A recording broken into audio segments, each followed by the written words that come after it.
Dankie. Ek dink voor ons te begin met hierdie vergadering, gaan ek vir raadslid Tunisi vra om net vir ons op die gepaste wyse te open asseblief.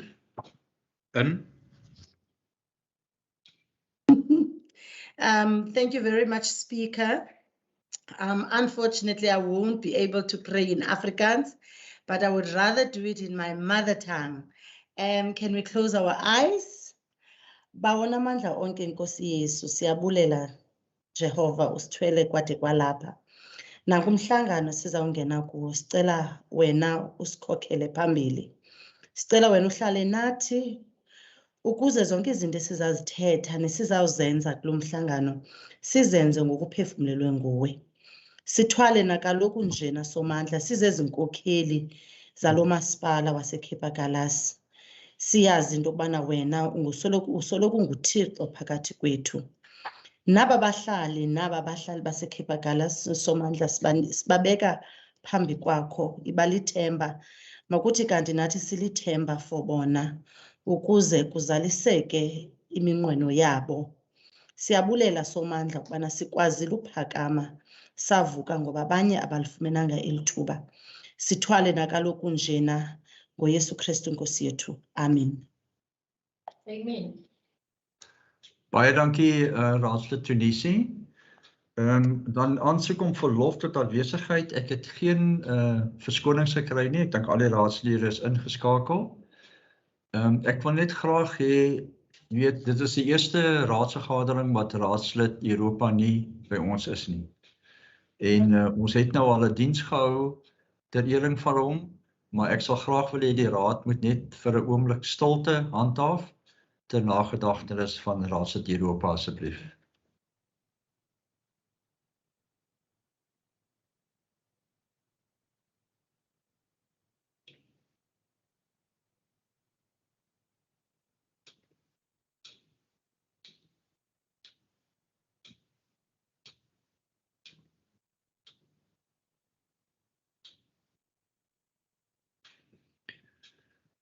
Baie dankie raadslede.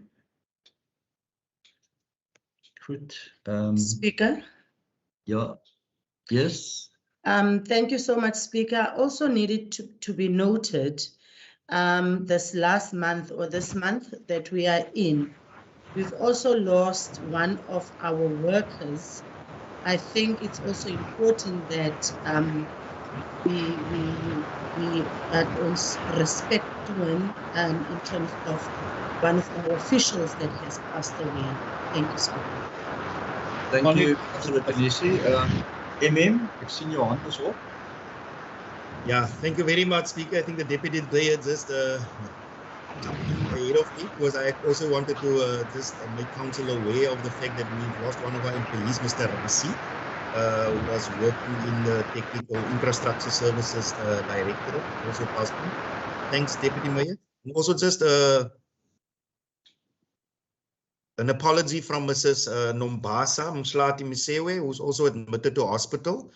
Fortunately, COVID has been ruled out after tests have been done, but she's just taken up in hospital, chest pains and breathing difficulty, but otherwise she's okay. But she's not, she won't be able to attend this meeting. Thanks. Baie dankie ons dink aan haar, ons sal dit dra. Die amptenaar wat julle van na toe verwys, wie is dit gewees? Director Abdulaziz Jacobs can give us a little bit more background around the employee himself. He was working in the sanitation, water and sanitation department. Director, please go ahead. Good afternoon, councillors and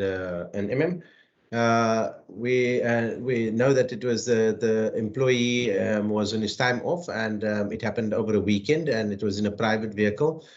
He was a general worker in the water and sanitation department in Bredasdorp. Yep, that's it.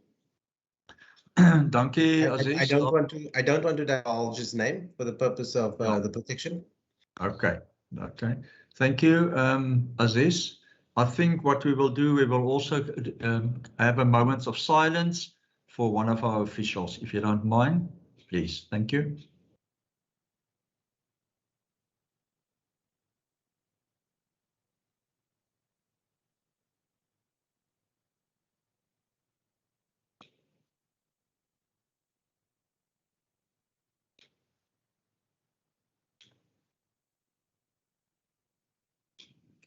Goed, baie dankie raadslede, amptenarei.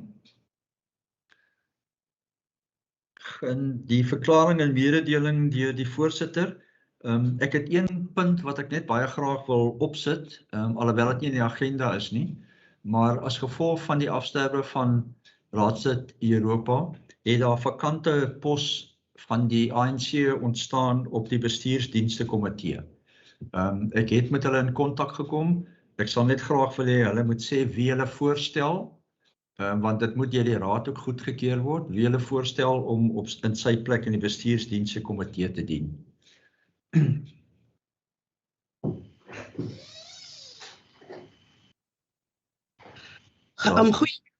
Goeiemiddag speaker, burgemeester, munisipale bestuurder, almal teenwoordig. Dit sal raadsdame Eve Martinez wees wat die vakante posisie op die bestuursdienste komitee sal vul. Dankie. Baie dankie raadsdame Martinez. Is die raad in ooreenstemming met die aanbeveling? Ja, ek net graag weet of dit ANC caucus besluit is. Iemand sê de mute is aan dat se geraas. Dis ja. Ja, speaker ons aanvaar dit so. Dankie raadsdame. Baie dankie. Speaker, Raadslid Jantjies, ja. en nou iets ons het by die raadsverdeling nou vervang en gaan die vervang word as 'n raadsverdoen. Raadslid Jantjies, die MM sal nou vir voorlegging gee wat ons ontvang het. Dis is een van die dinge wat ek hom gevra het om dit sommer vir ons te hanteer voordat ons met die agenda punte aangaan. Dankie. Yes, thank you very much, Speaker. That was also the next point that I also wanted to get in under this heading is that we have received a notification from the Minister of Local Government in the province for Minister Anton Bredel in terms of the determination of the holding of a by-election. Nou ek dink raadslede sal deeglik bewus daarvan wees dat gewoonlik 'n sekere tydperk voor plaaslike regeringsverkiesing, dan word daar nie meer tussenverkiesings toegelaat nie, en the minister has actually informed Cape Agulhas municipality that for the reasons set out above, I have in terms of the authority confirmed in section 25 of the Act made a determination that no by-election will be held to fill the vacancy that has risen in Ward 6 of Cape Agulhas municipality. So we've received that letter from the minister on the 17th of August, but that was obviously based on the fact that the election date is still promulgated as the 27th of October 2021. Ons het verwag dat 'n mens ten minste nou al meer sekerheid gaan kry het na aanleiding van die Constitutional Court hearing that has been held on the 20th of August. Maar ek dink hulle sal seker nog in die loop van die week sal die konstitusionele hof uitslag gee in na aanleiding van die versoek van die OVK om die verkiesing uit te stel tot Februarie 2022. Nou uit die aard van die saak, indien die verkiesing uitgestel gaan word, dan sal daar ook die IEC ook dan nou 'n nuwe timetable aan munisipaliteite beskikbaar stel, en dit hopelik sal dan die hele kwessie rondom opgehoopte tussenverkiesings wat in die hele land nou nog moet plaasvind, sal hulle daarvoor ook 'n bietjie uitklaring gee. But for all intents and purposes, if the 27th October remains the date for the local government elections, it means that this letter indicates that no by-election will be held in Ward 6 to replace Councillor Denny Europa as the ward councillor for that ward. I hope that is clear. Any questions, Speaker? Nee, dankie munisipale bestuurder, nee, daar is geen probleem nie. Ek wil net op 'n ligte noot, dat die burgemeester sê, ek hoop hy reg gehoor wat die minister gesê het, 27 Oktober. Baie dankie. Ja, as ek nou, ek nie het raadslid by kan nou toestemme. Goed, baie dankie raadslede. MM, kan ons dan gaan na 4.1 toe? Yeah, thank you very much, Speaker. 4.1 is it's to do with the filling of the vacancy which arisen on the audit and performance audit management committee. Now, councillors would be aware that there has been a vacancy for some time, in fact, about a year and a half, where they don't have the full complement of audit committee members because of the resignation of Mrs. Louise Stevens. Mr. Blackie Swart will give you an indication how that vacancy has arisen. And also there was a reason why she had to resign from the audit committee and what has happened in the meantime. But you will allude to that. But the vacancy has been advertised in the local newspapers. Interviews has been held on the 11th of August 2021. And there were actually two candidates that stood out from the rest. And those are the two candidates that are being proposed by the audit committee to fill the vacancies, the two vacancies that is now currently on the audit committee, and that would be Mrs. Louise Stevens, the one who has resigned previously, and also Mr. Namshla Vumazonke is the other candidate that is being proposed to serve on the audit committee of Cape Agulhas municipality. Blackie will also indicate the reason why there's another vacancy is because, as you can see in the background of the discussion document, is that one of the audit committee members, he got a job at one of the municipalities. I think it's somewhere in the Northern Cape, and that makes him it makes it impractical for him to attend to the audit committees, and that is why he also resigned. So Blackie, maybe if you can just give some more clarity about the situation, please. Yeah, thank you. Good afternoon to all. Yeah, the reason why Ms. Louise Stevens resigned, that was March 2020, is that the internal audit departments of all municipalities, well, in fact, private and public internal audit functions, must be assessed, reviewed and assessed at least every 5 years by an external assessment team. That's just to see if we're doing our job in terms of the standards and that we adhere to our code of conduct and code of ethics. Now, because of the cost of these audits, it can be anything up to 400,000 Rand. I mean, even the Institute of Internal Auditors quoted us 340,000 Rand. Now, very few municipalities has got that to spare for a 2-week audit, 3-week audit. And what has happened is we've taken all the internal audit sections, has taken it up with Provincial Treasury, who then made available funds to appoint a service provider to do these assessments at obviously a negotiated rate.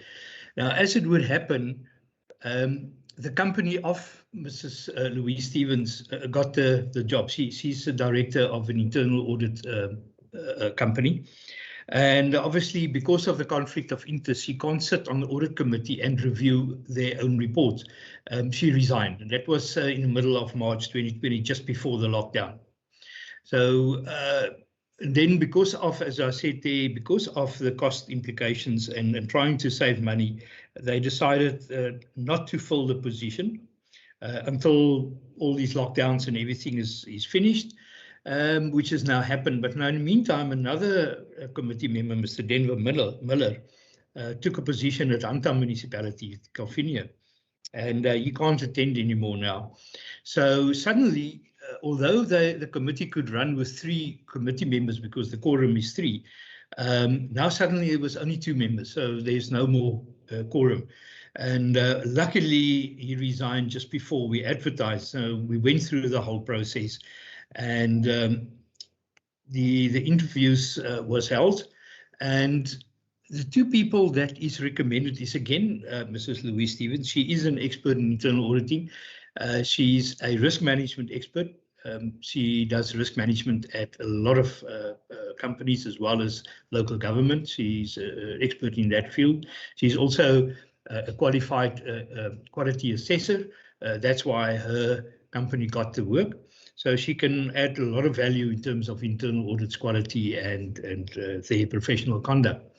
Now, she does have a bit of vested interest in the municipality, as she has got a vacation house in Struisbaai, which she visits just about every weekend.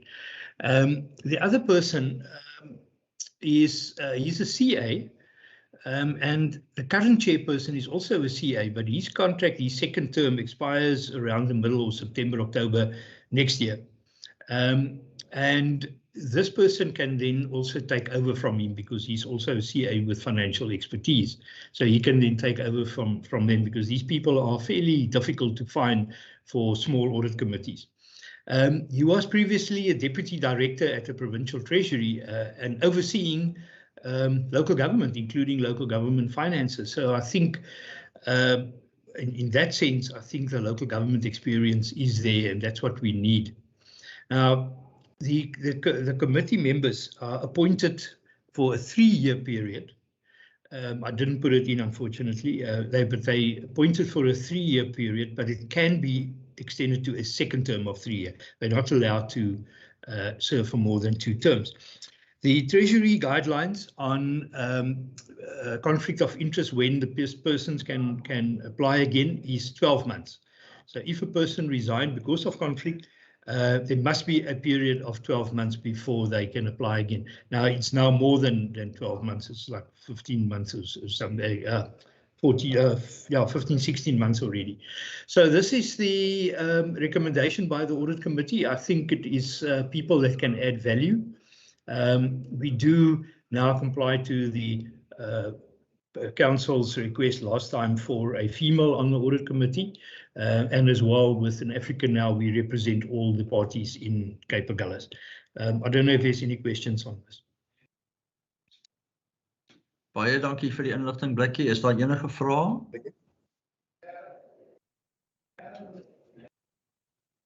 Goed, kan ek 'n voorstel kry vir die aanvaarding van die aanbevelings deur die auditprestatiekomitee? Raadsit Oktober.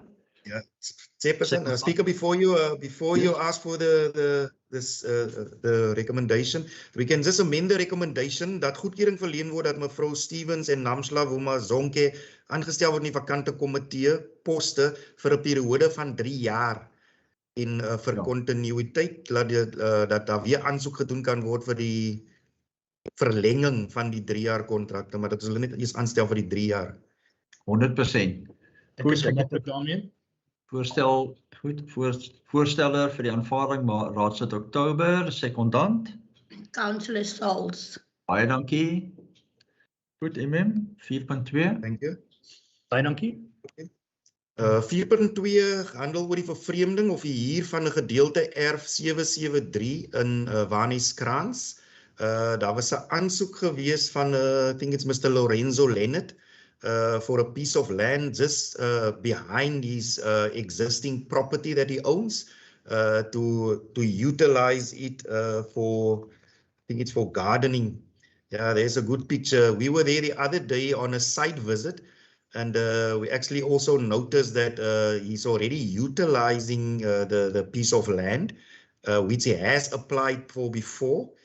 So there's just from the administration side an attempt to regularize this and put it in the form of encroachment, and that is why you will see there's a recommendation on page 6 of the agenda subsequent to the site inspection that has been held there, and dit is dat die aansoek ondersteun word en dat 'n huurbedrag vasgestel word in ooreenstemming met die oorskrydingsfooi van R4.015 per jaar vooruitbetaalbaar, en dan dat 'n oorskryingsooreenkoms met die aansoeker meneer Lorenzo Leonard aangegaan word met die ingang van 1 September 2021 vir die periode van 3 jaar tot en met 31 Augustus 2024.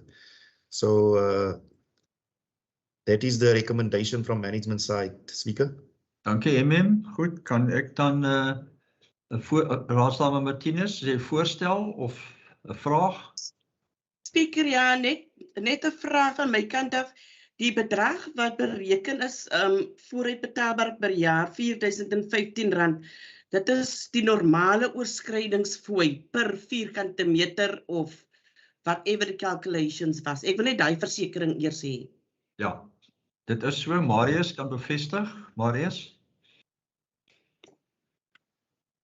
Ja, mevrou, dit is die bedrag. Dit is nie per vierkante meter nie, maar dis ongeag die vierkante meter. As persone wat 'n stuk grond by ons hier wat groter is as 'n erf, en daar sal mense wat slegs 'n muurtjie gebou het en dieselfde bedrag betaal, so dis 'n standaard koste in die tariewe. Goed, dankie Marius. Dankie Speaker, dan wil ek dit so voorstel dat ons dit so goedkeur. Goed, daar staan maar Martinez, is daar 'n sekondant in dit? Burgemeester. Voorstel, ja, is nie 'n sekondant nie. Ek wil net op hierdie een vra. Daar's 'n background geraas wat by iemand se bodem is of so ding. Voorsitter, die oorskrydingsfooi, dit is vas. Die persoon het nou, die weet, van die raad se grond, nou omheen en van die raad se grond gebruik. Die punt 2, die aanvullings dat die aansoek ondersteun word, en dit, ja, dit stem ek mee saam, en dat die huurbedrag vasgestel word. Daar is so 'n oorskrydingsfooi, maar dan sê dat die huurbedrag word in ooreenstemming met die oorskrydingsfooi. So ek sal sê die oorskrydingsfooi is vas, dat die persoon die oorskrydingsfooi betaal, maar dat ek vra dat die amptenare die area wat die persoon huur, die presiese grootte gee, en dat daar 'n voorstel kom vir 'n bekostigbare huurbedrag. Hierdie persoon, ek weet nie of ek neem aan, ek het gehoor hy's 'n bouer. Bouers is nie elke dag werk nie, dit is iemand van Aniston. So ek sal vra dat ons kyk of dit 'n bekostigbare, dit werk iets soos amper R350 per maand. En dis 'n klomp geld. So ek wil vra dat die oorskrydingsfooi betaal word vir sy oortreding, maar dat ons die grond opmeet dat daar 'n bedrag vasgestel word vir 'n huurbedrag. Per maand of per jaar. Goed, dankie burgemeester. Vir my is dit onbekostigbaar hierdie bedrag wat nou voorgestel word vir 'n gewone persoon. Goed, burgemeester, so die aanbeveling is dan dat die oorskrydingsfooi betaal word en dat daar apart bereken word 'n huurbedrag wat nou nie gelykstaande is aan die oorskrydingsfooi, maar apart Korrek, dis my voorstel. Per maand binne is. Goed, kan ek dan 'n voorstel kry vir die burgemeester se aanbeveling? Councillor Donald. Dankie. Het oor Raadse Jantjies? Ja, voorzitter, as ek het reg verstaan, die persoon aansoek gedoen vir 'n stukkie grond by die raad. Ag nee, daar's nou 'n fout. Speaker, regtig waar kyk aan die hande? Ja, ek probeer kyk. Is net, daar's nou, die mikrofoon is nou af daar by Raadse Jantjies hulle. My hand was voor Raadse Jantjies se speaker, Ja. dankie. En my hand was ook al op as speaker. Ja. Goed. Raadse Jantjies, Nee, speaker, myne eerste. Councillor Tunisi. Thank you very much, Speaker. I would want to second what the mayor is saying with regards to relook at. It can be equivalent to the oorskriding, the amount that the person must pay. Thank you. Thank you. Raadslid Buyker. Nee, Speaker, Raadsdame Martinez het 'n voorstel gemaak en iets gevra vir 'n sekondant. En ons het nie verder as daai gekom nie, so ek wil daai voorstel sekondeer. Goedjie. En kan ek nou net duidelikheid kry, die voorstel wat gesekondeer word, is dit die voorstel sodat daar hier geld ook vasgestel word per maand en nie hierdie groot bedrag geld nie, behalwe vir die oorskrydingsfooi. Nee, Speaker. Dit wat raadslid Bykele voorstel is wat raadsdame Martinez voorstel, soos die aanbeveling daar is dat dit aanvaar word. Dat die oorskrydingsfooi ook die huurbedrag is. Dit is wat raadsdame Martinez voorstel en raadslid Bykele nou sekondeer. Goed.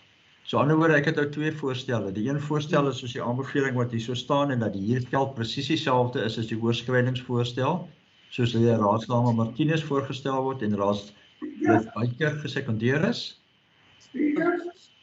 Wag, Raadse Jantjies. Dis met voorstel. Ons praat en ander raadslede chime in dat die praat. Kan ons dit probeer oorkry aan die vergadering asseblief? Ek het my hand opgehaal en die gesê ek moet praat en ek het gepraat. Ek wil gebied het. Hier is baie mense wat geneem het en toegekom het en gebruik het. En daarna het soek met die raad. Ek wil nie weet het ander skrydingsfooi betaal en wie is die persoon asseblief?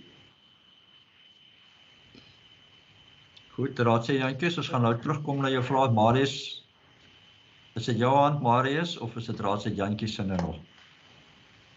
Raadsdame Martinez. Voorsitter, as ons besluite neem, moet ons nie probeer om populêr te wees nie, maar ons moet in belang van die munisipaliteit optree. Nou, 'n oorskrydingsfooi is van toepassing in die geval. My vraag is, volgende vraag is, en die CFO en die MM moet hier inkom asseblief. Ek is nou op van oningelegde mense wat hier kom voorstelle maak. Wat is die verskil tussen die huurbedrag per square meters en die oorskrydingsfooi wat moet betaal word? Wat is die verskil daar? Speaker. Yes. MM?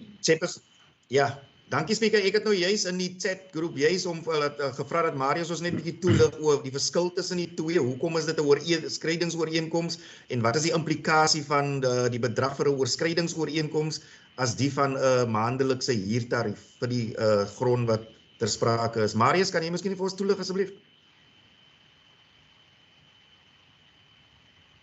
Dis 'n minuut. Here Speaker, ek weet hoekom ek het nou maar almal vir julle dis om oorskryingsooreenkoms is deur die feit omdat daar klaar gebou is op ons perseel. Anneliese daar vir ons gewys as 'n braaiplek gebou en alles op 'n perseel waarvoor die persoon net aansoek gedoen het vir 'n tuintjie. Dit is hoekom ons dit sien daar agter staan 'n skoorsteen daar net links van die speaker op die foto. So dis nie net 'n tuintjie daai nie. Ek het hier 'n stuk afgetree. Dis definitief ook nie net 'n 3 meter stukkie, dis 'n 5 meter stuk die volle lengte van sy huis. 5 meter van sy huis af. So omdat daar bestaande struktuur is wat hy opgerig is, het ons gegaan en gesê maar goed, dan gaan ons nou oorskryingsooreenkoms. Met ander woorde, sy grenslyn loop direk langs sy huis. Maar wat die muur is, dis sy grenslyn. So hy het reeds op die grenslyn daar. So as ons gewone huurooreenkoms het, normaalweg op 'n huurooreenkoms weet jy, daar mag die strukture op 'n huurooreenkoms wees sonder die raad se goedkeuring. En dit is hoekom ek dit oorskryingsooreenkoms toegevat het. Jy kan 'n baie maklike huurbedrag ook maar maak. Maar dit was baie aanbeveling omdat daai struktuur daar gebou is. Jy sien die braaiplek daar wat wit geverf is en dan is die heiningie wat daar opgesit is, daar is stoele gepak om te besit het. Die enigste tyd wat hy gemaak het is hierdie boontjies wat die voorrand om die bakstene staan. So ek kan maar besluit. Dankie Marius. Burgemeester, jou hand is nog op? Speaker, eerstens wil ek kapsie maak en vra dat raadsdame Martinez, dit wat sy nou gesê het, terugtrek, want ek neem aan sy het verwys na my, wat voorstel maak, wat gewilde voorstel wil maak, of gewilde voorstel maak, sonder dat ek weet wat sy voorstel maak. En ek kan nie dit verstaan dat iemand wat nou amper 20 jaar in die raad sit, nie die verskil ken tussen 'n oorskryingsooreenkoms en 'n huurbedrag nie. Dit is duidelik wat meneer Moelich nou sê, hy het dit mag aangesit as jy weet 'n voorstel vir 'n huurbedrag. Daar is 'n groot verskil tussen die huurbedrag en die oorskrydingsbedrag. Die oorskrydingsbedrag, sê ek net gesê, moet betaal word, maar die oorskrydingsbedrag, my voorstel is, dat dit nie dieselfde bedrag is as, dat die huurbedrag nie dieselfde is as die oorskrydingsbedrag nie. En dit is so duidelik soos dit. Wat ek net gevra het vir die amptenaar, gaan meet op en kom terug met 'n bekostigbare huurbedrag. Dankie burgemeester. So ander woorde, die aanbeveling is dat die oorskrydingsfooi betaal moet word, vooruit betaal moet word vir die periode, en dan dat daar 'n vasgestelde huurbedrag is wat gebaseer op die opname wat die amptenary moet maak rondom die area. Is dit reg so? En die waarde van die grond in die area, wat betaal ons bepaal mos hier ooreenkomste oor die waarde van die eiendom in die omliggende area. Goed, dankie. Ek sien nog 'n hand daarso, Raadslid Jacobs. My hand is ook weer op, voorsitter. Okay, ek dog is 'n ou hand. Daar staan met Nee, is eerste op speaker. Hy kan maar praat met Raadslid Jacobs. Goed. Speaker, baie dankie. Die afgelope 5 jaar op die raad het ons nou vele kere met iets te doen gehad soos oorskryding en dat ons nou met voorstelle gekom soos hierdie. Die laaste maand het ons nou 'n land grab issue gehad wat nou begin het in ons area in Napier, wat vir my vandag die verskil tussen oorskryding en 'n land grab wil ek net graag op die tafel sit, want hierdie is in 'n vorm, dit is nou sy aangrensende grond. Maar wat is die verskil tussen 'n land grab waar jy nou nie die buur, waar jy nie die fisiese grond langs dit besit en grond soos hierdie waar jy nou die fisiese grond langs dit besit.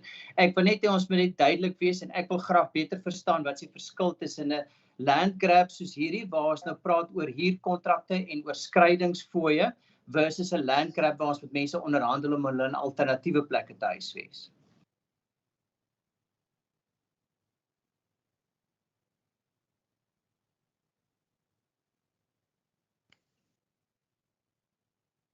Waar is die speaker nou? Raadslid Martinez. Speaker, ek wil voorstel dat in die lig van die feit dat u en die munisipale bestuurder sit met agendas, dat julle hierdie item op die agenda gesit het sonder dat julle caucus of sonder dat julle alle inligting tot julle beskikking gehad rondom huurbedrag en oorskrydingsfooie en sulke klasgoed.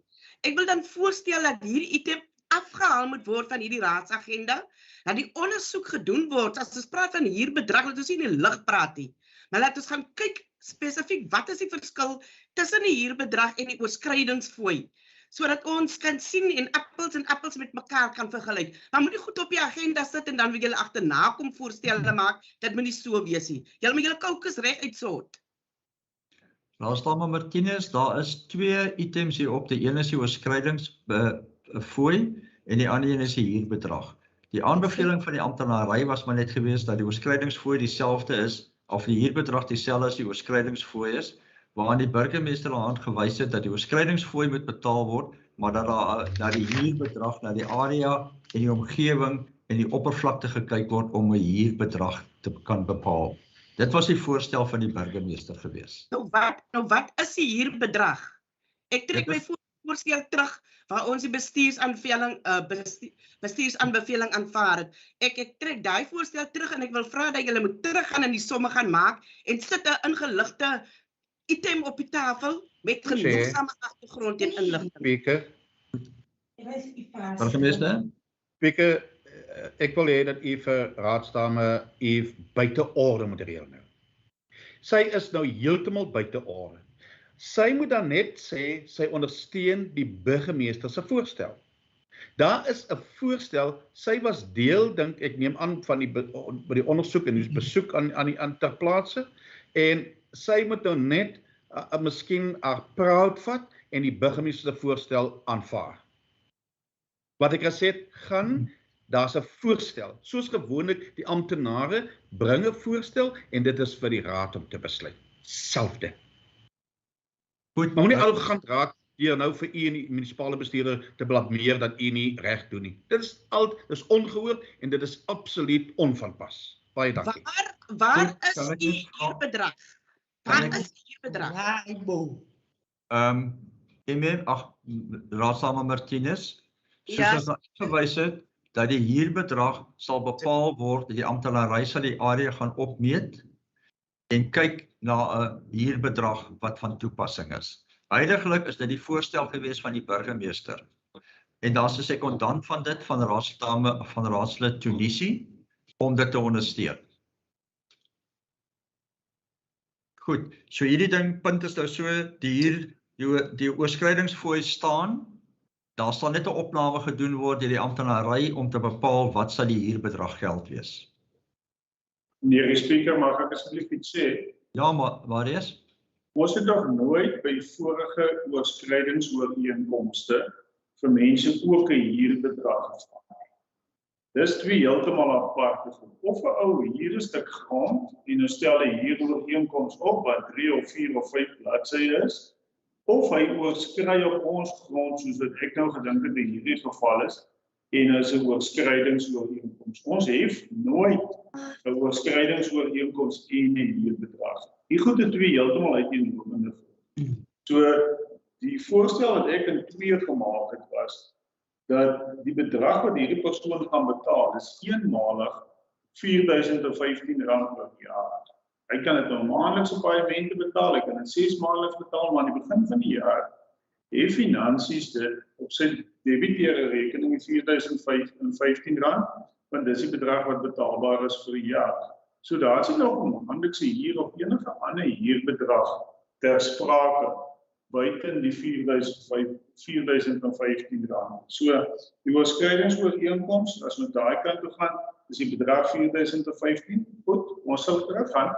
Ons sal die oppervlakte gaan opmeet en dan 'n markverwante huur bepaal. So ja, ek wil dit net duidelik gestel, daar is die oorskrydingsbedrag en 'n huurbedrag betaalbaar. Of die een of die ander een.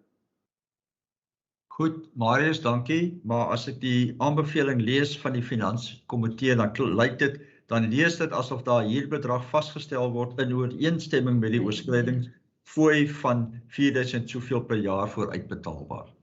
So wat jy nou sê is, daar is nie 'n verskil tussen die twee nie, of daar is 'n verskil, dis of die een of die ander een. Dis korrek, ja, of die een of die ander een. Of 'n huurder by die raad of 'n oorskryder.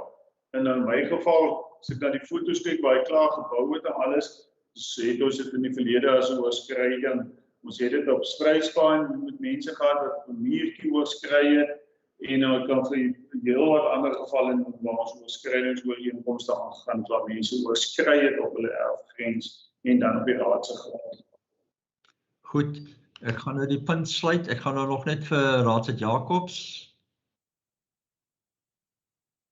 Spreker, baie dankie. Ek wil net graag weet dat iemand net vir my op hierdie punt verduidelik wat is die verskil tussen die twee punte soos wat ek dit genoem het, asseblief. Goed. So daar staan Martinez, last chance.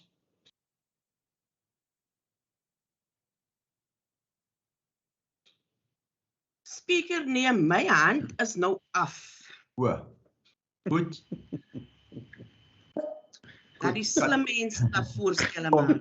Goed, kom laat ons net Ek sarkasties wees asseblief. Raadslid Jacobs, ek dink die punt waarna jy verwys is nou nie op hierdie punt relevant nie, op hierdie stadium nie, maar ek sal vir u terugvoer gee rondom die vraag wat jy gehad het. Die verskil tussen die land invasion en die oorskryding. Ek sal sorg dat jy 'n antwoord kry op dit. Goed. Ja, Jantjies. Ja, ek wil nie inkom, want dit is presies wat Marius nou hier geantwoord het vir julle. Dit was wat ek gevra het die eerste keer, toe ek aan die woord gewees. En Raadslid Jacobs het gesê, wat is die verskil van hierdie geval as 'n landkreet en die een wat op papier gebeur? Nou, wat ek gesê het, ons het weet nie hoeveel sulke gevalle gehad nie, maar nie is dit nou net iets verwes. So, dan is dit ook landkreet gewees. Want het is precies dieselfde. Maar mense, eers die grond vat, en op hy, en na 'n sekere tyd, wanneer daar iets gebeur, dan wil hulle aansoek doen. So dit is presies dieselfde vir my, so vir my hele klomp ander gevalle wat dan hier by die raad gewees het. Dankie. Goed, baie dankie. Gaan ons nou hierdie punt afsluit deur te sê dat die oorskrydingsfooi betaal moet word en dat die huurbedrag daar nie 'n huurbedrag geld is nie. Kan ek jou ooreenstemming kry van die raadslede rondom dit? Yes. Dankie, Raadse en raad die burgemeester. Baie dankie. Amen. Yes. Speaker, ek wil graag my teenstem laat notuleer dat hierdie soos meneer Jantjies gesê het nou dat dit 'n vorm van land grab is en dat ek absoluut daarteen is. Marius, teken dit so aan asseblief. Dankie. Speaker, Yes, Councillor Tunisi. I know we are finished with this point, but we need to note those people whenever there's items such as these in your previously disadvantaged communities, dan sit hulle teenstemmer, maar as dit in die gegoede areas dan wil hulle niks sê nie. So we must compare apples with apples. Thank you very much. Okay, we're off this point now. This is not part of the agenda further on. Die volgende punt asseblief. Speaker, die wijkskomitee het dit ook gisteraand bespreek. Kan ek net die wijkskomitee se inset gee? Ja, seker. Die wijkskomitee het die bestuursaanbevelings so aanvaar. Goed, baie dankie Raadsdame Martinez. Okay, thank you Speaker, thanks councillors. Okay, 4.3 is ook 'n aansoek vir 'n vervreemding van 'n gedeelte van erf 670 in Wanhuiskraans. En dit was ook onderhewig aan 'n terreinbesoek wat gehou is op die 17de Augustus. Jy sal merk heelwat van die raadslede en relevante amptenary was betrokke by hierdie terrein besoek gewees. Die aansoek was basies om ook soortgelyk grond wat aangrensend is aan die bestaande wooneenhede om dit te huur van die munisipaliteit. Op daai stadium was daar egter 'n gevoel gewees nadat ons op die perseel gestaan het. Dus dat daar is baie groot moontlikheid vir ontwikkeling van addisionele erwe op daai spesifieke gedeelte grond, restant van gedeelte 670. En dit is hoekom die aansoek na die Finans- en IT-dienste komitee verwys is en die aanbeveling is op bladsy 8 en dat die aansoek op hierdie stadium nie ondersteun word nie. Juist vir die punt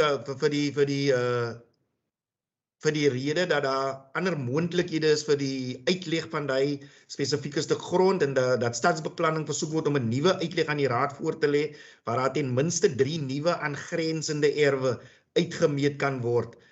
Aangrensend aan erwe 732, 733 en 734.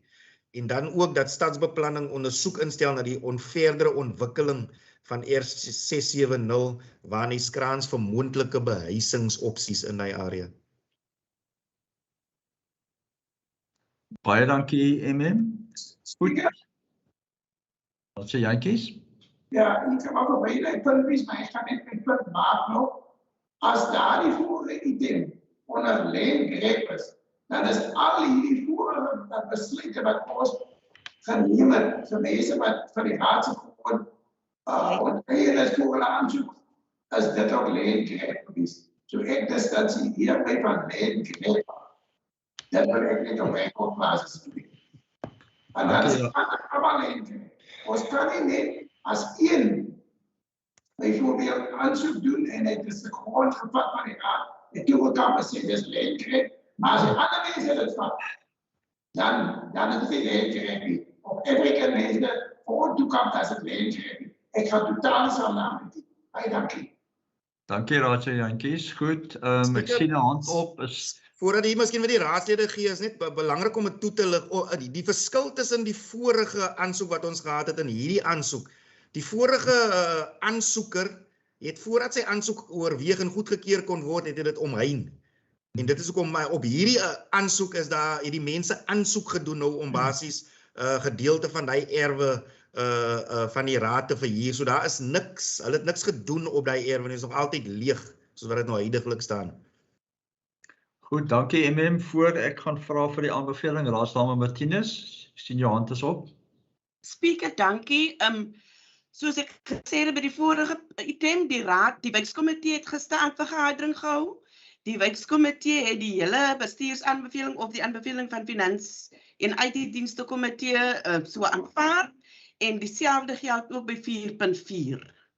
Maar dat die proses so gou as moontlik afgehandel word van hierdie opsny van die 3 erwe en die verdere beleining van die area. Dankie, Speaker. Baie dankie, Raadsdame Martinez. So u stel voor dat die bestuursaanbeveling so aanvaar word. Kan ek 'n sekondant kry vir dit? Ja, Speaker, ek sekondeer.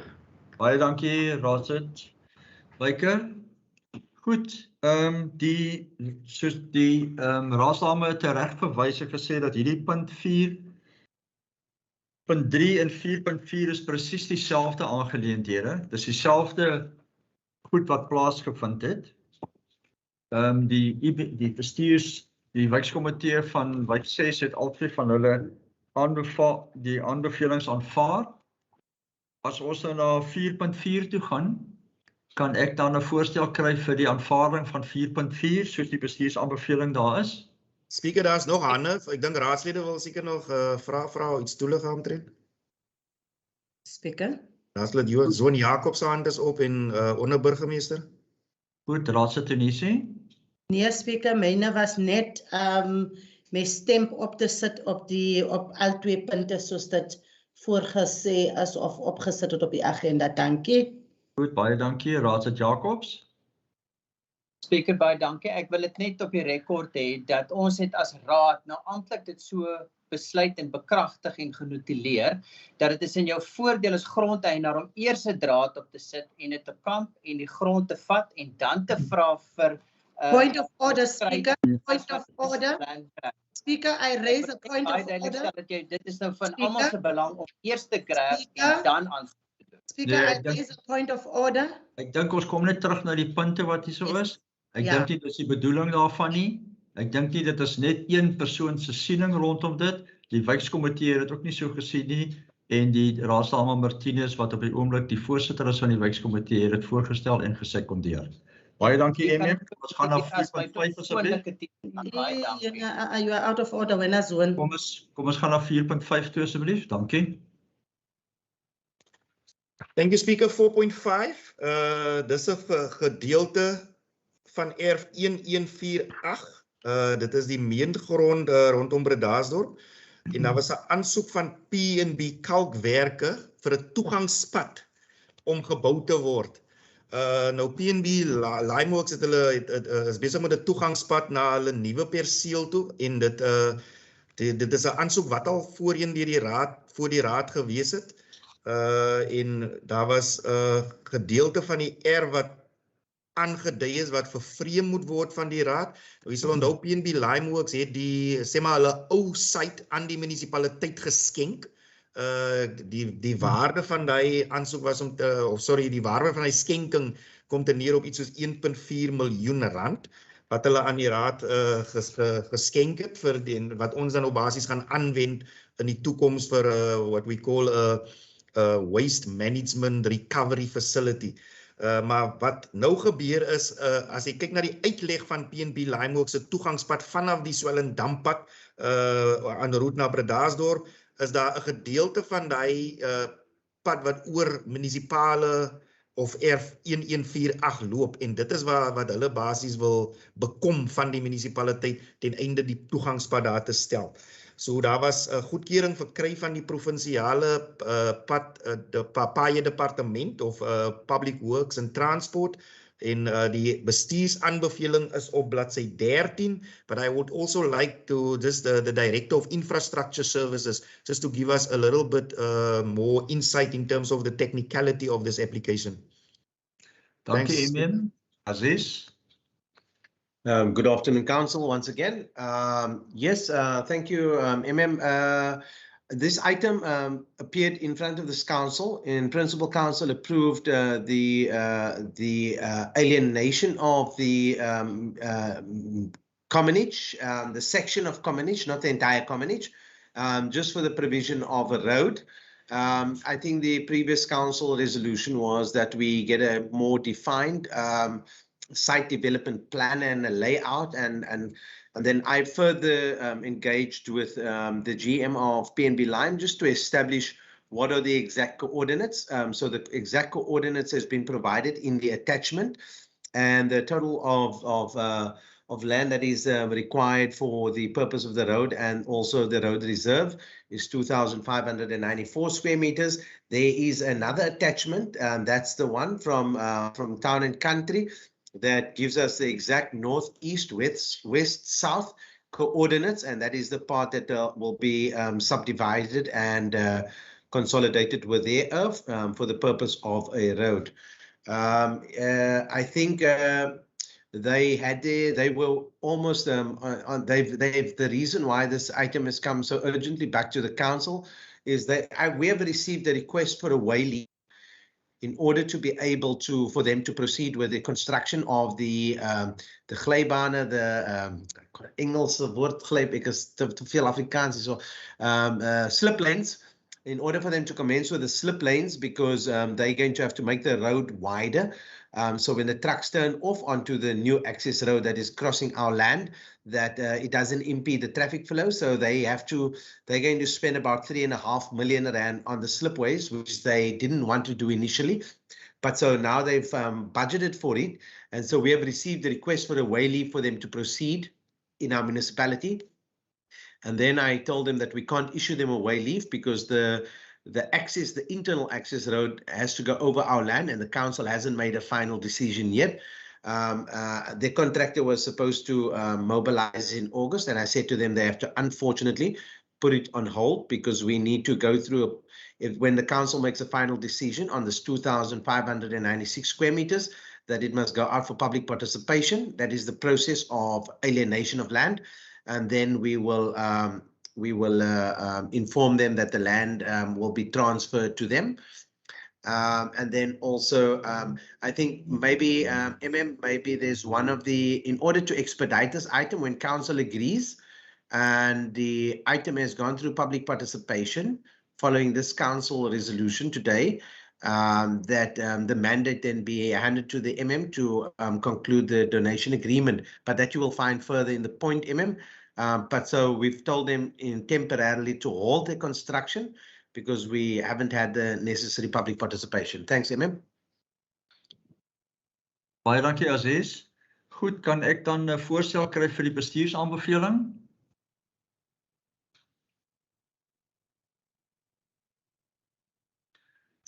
Die burgemeester, sekondant, Councillor Tunisi. Goed, voor ons na die volgende punt toe gaan, wil ek graag net ook sê dankie aan die raadslede wat hulle tyd afgestaan het om hierdie persele te gaan besoek, want die raadslede het daarvoor gevra sodat dit op terrein besoeke moet plaasvind. Baie dankie. Goed. Thank you very much, Speaker. Ek sien Marius se hand was op. Ek is nie seker of dit nou Marius of iemand anders in die raadsaal is wat... Nee, dit was raadslid Jantjies wat iets wou gesê. Wat sê Jantjies?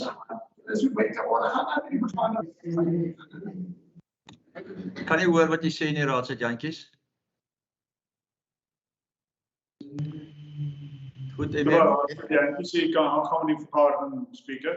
Goed, dankie. Thank you. Item 4.6, Council and Speaker, is to do with the Cape Agulhas Municipality Local Integrated Transport Plan. Now, most of the councillors were present at the workshop there we had earlier this week, just to take us through the whole integrated transport plan. And I think after Director Infrastructure Services, Abdulaziz, has taken us, it became clear of all the intended projects. People understood it a little bit better in terms of what the implication would be and why it was necessary for us to have an integrated transport plan. And the workshop was actually very insightful. So thank you very much for that, Director. And then there's some management recommendations. So you would remember it was with Council. Council has referred it to a workshop that happened on the 23rd of August. So now we just bring it back to Council in terms of that Council resolution to have it formally adopted as the integrated transport plan of Cape Agulhas municipality. Goed, baie dankie MM. Die raadslede het dit bygewoon, of sommige van die raadslede het dit bygewoon. Kan ek 'n voorstel kry vir die aanvaarding van die bestuursaanbeveling? Councillor Tunisi. Dankie Speaker. Seconder. Raadslid Saul sekondeer. Baie dankie. Yes, thank you very much, Chairperson. Speaker, 4.7 is the amendment of the development agreement and request to offset purchase price of a portion of Earth 379 in Struisbaai. The application has been received from Our World Development. Now this, Chairperson, Speaker, has also been with Council at the previous occasion. Council has requested that to go back and that management come with a more detailed report, a revised report for consideration by Council. Now, all of the information is within the discussion and the purpose of the report and the background of the report. There's a number of technicalities that had to be ironed out first. And I'm going to give over to Mrs. Tracy Stone just to take us through the gist of the item. And then obviously some of the other directors will also want to add some technical insight in terms of this project. And then we will provide Council with at least 3 options on how to take this application from Our World Development forward. So Tracy, if you can maybe just lead us into the discussion, please. Thank you, MM. Maybe just to start with, I think it might just be easier if we look at the map which we have in front of us so that I can explain the different portions. The earth marked as earth 4227. Now, this was the earth in respect of which the development agreement was concluded. Now, what the basis of the development agreement was that Our World Development will develop a pump station that will accommodate the sewerage coming from this earth. Now, this earth was actually bought on auction from Council for in excess of 4 million a few years ago. It's important to remember that at the time that this earth was bought, it was already zoned for business. So that presupposes that all bulk service contributions are actually paid. Following that, they purchased the small portion next door to it, and then subsequently they submitted another application for a portion of Earth 379. And that is this portion. You'll see there's a big arrow there. The arrow shows where the pump station is. Earth 379 is where the municipal offices are. And then there's a portion in pink that's shaded there. And that is the portion of 379 that they purchased. And Council, I think you will remember this application was actually considered by Council in September last year. And it was approved by Council. All the processes have been completed. So yeah, that was just to show you on a map more or less how the different pieces fall together. Now, in terms of the development agreement, there were a number of options looked at to deal with the sewerage situation from this property. There was a possibility of tanks, pump stations, etc. that were discussed. But I think one of the challenges was that there was not enough space left on the property to be able to actually, do anything on that property. So at that point, discussions were entered into between our infrastructure department and the developer. And the outcome of that was that the developer would then build a pump station on our property that actually aligns to our master plan. So in essence, they've built a much bigger pump station than what is actually required.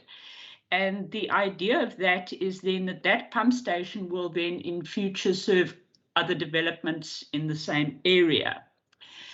Now, at the time that the Council approved the development agreement, the arrangement in terms of the agreement was that they would fund the pump station and that we would give an incrementally decreasing rebate over the following 5 years.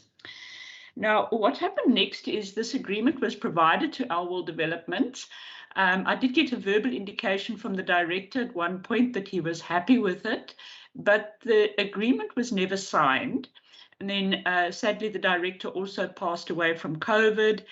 And at this point in time, we do not have a signed agreement back.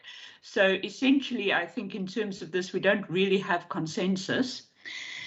And now the family of the deceased are, trying to deal with, these matters relating to the property. And they submitted a request to us to ask us if we could not offset some of this credit that they would have received for the purchase of Earth 379, where they wanted to put the garages. And it was at this point that we sort of realized that there wasn't really consensus on the rebate that was proposed and what, the initial capital outlay. If you look at the rebate that is proposed, and if I don't have the exact figure, but it comes to probably between 300,000 400,000 rand. Their inset costs were approximately 1.5. Annalise, can you just take me back to the agenda item, please? I just want to show that table with the calculations. I think if you just go down a bit. A little bit more.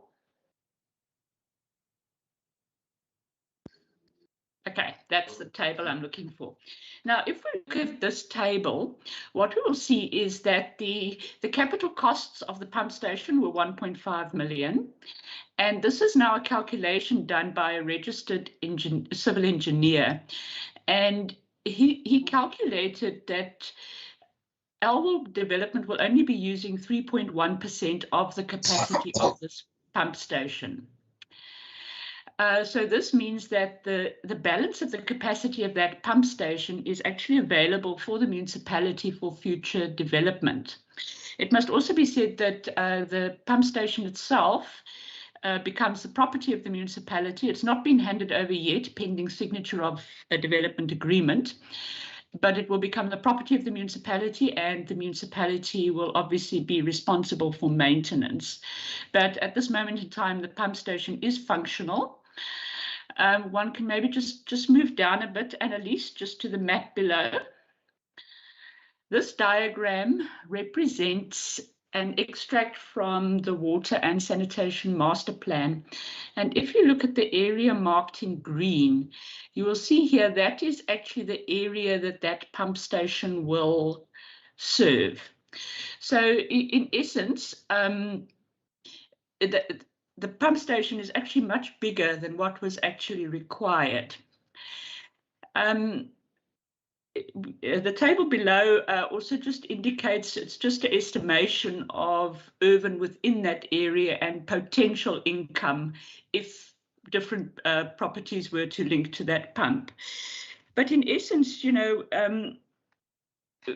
when I think the important thing here is that, if we need to look at the request by Elwell Development to offset the purchase price, we need to get consensus on what is the amount actually owed to them. And that is, I think, one of the main purposes of this report. If we can decide, if we can get consensus on that or a decision on that, we can then make the decision that they can offset the price. But we need to do this first. Of course, there are other considerations as well. I think that we need to consider, and you'll see in the CFO's report. I mean, although we would definitely have needed this pump station at some point in time, we may not have built it now. We may have only built it in a few years to come. So that's also things that we need to consider. What would there be any implication on ratepayers? So yeah, there's quite a few considerations that we need to take into account in trying to get this resolved. What we have done in the end of the report, Mayor or Speaker, we've actually proposed 3 different options that the council could consider. So the one would be the possibility, if you look at option A, that would be just offering them an offset price. So basically saying that we'll give you credit to the amount of 788,000, and that can be offset against the purchase price. Or we bear the costs on a 50-50 basis, or a 20-80% basis. Now, just remembering that calculation above that I also showed you that shows the capacity of their pump station. So those are the three options that can be considered. If we can decide on that, then it's quite easy to then decide following that, are we prepared to offset the price against the purchase price or not? So I think the important thing is to make a choice out of those options, and then one can deal with the rest. I'm not sure if Abdulaziz would maybe just like to add anything from a technical viewpoint. Thank you. Thank you, Tracy. Aziz, input from your side or from Shane?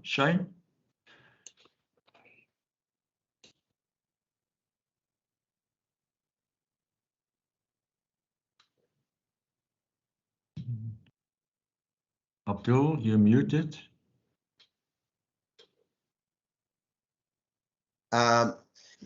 Yes, I just, sorry, man, I was just a bit distracted, speaker. So what is the question, Tracy?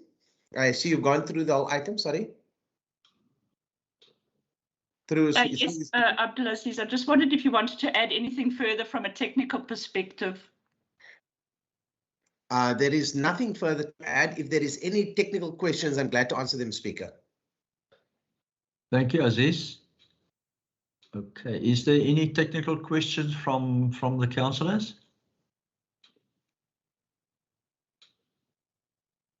Not.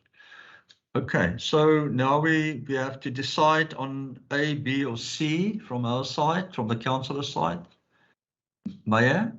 Speaker, ek wil net een van die tegniese aspekte there was an agreement discussed between Shane and the then Mr. Gerald that the drain or the pump station that they will build, it will be part of Shane's master plan. Nie kleiner nie, dit is die grootte wat ons nodig het vir die area wat nou gebou is. Nie 'n klein enetjie net hulle om hulle jy weet nood te verlig nie, maar 'n pompstasie, dit was ooreenkoms tussen hom en Shane dat dit inpas by die master plan van wat Shane het vir die hele vir daai wijk van Agulhas af. Goed, baie dankie. Die drain of die pompstasie wat gebou is 'n baie groot een.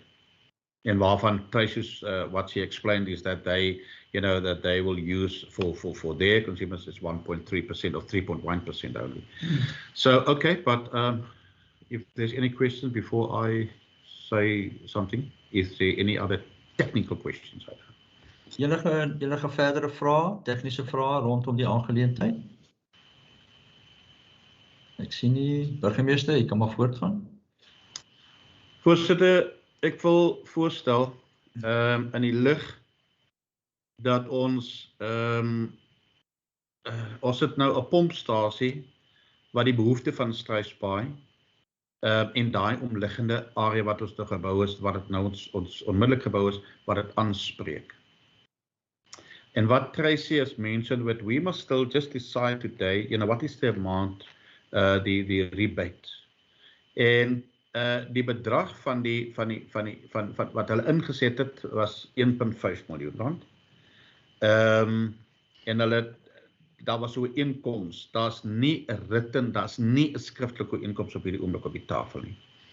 En die dogter wat nou die besigheid ran, en dit is waar die pa nie die ooreenkoms geteken nie, want daar was iets wat hy nie mee saamgestem het nie. So wat ek vandag wil voorstel is dat die ooreenkoms waar hulle het ook gefouteer om nie voorsiening te maak nie dat hulle 'n sektor dink het waar die Saani sakke kom uitpomp nie, maar hulle het nou gehelp om fasiliteite daar te skep wat ons nie sou hierdie jaar of volgende jaar sou gebou het nie. Ons sou dit in die kort termyn, nie langtermyn, kort termyn moet ons nou hierdie goedes aanspreek.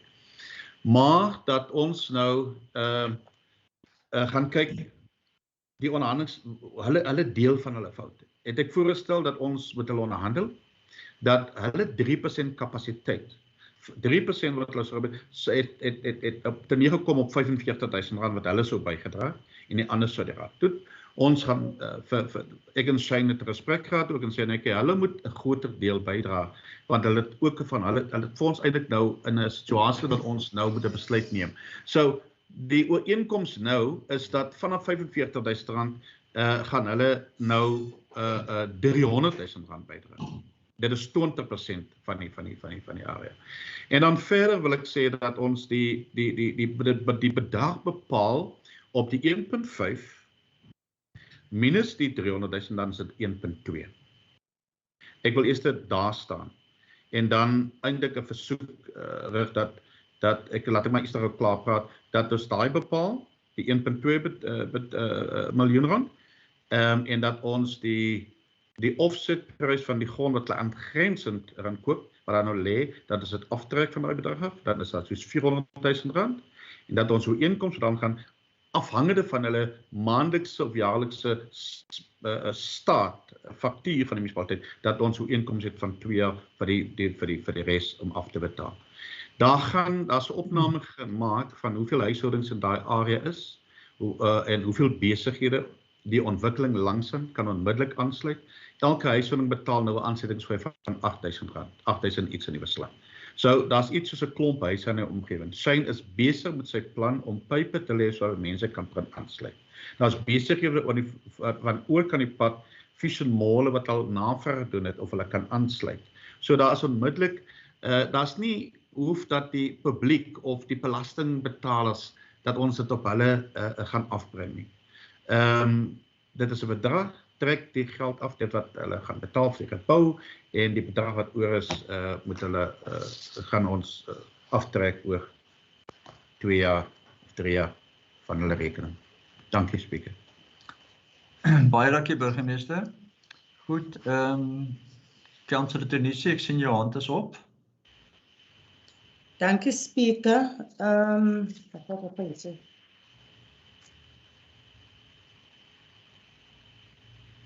Nee, sorry, Speaker. Is it happened? Sorry.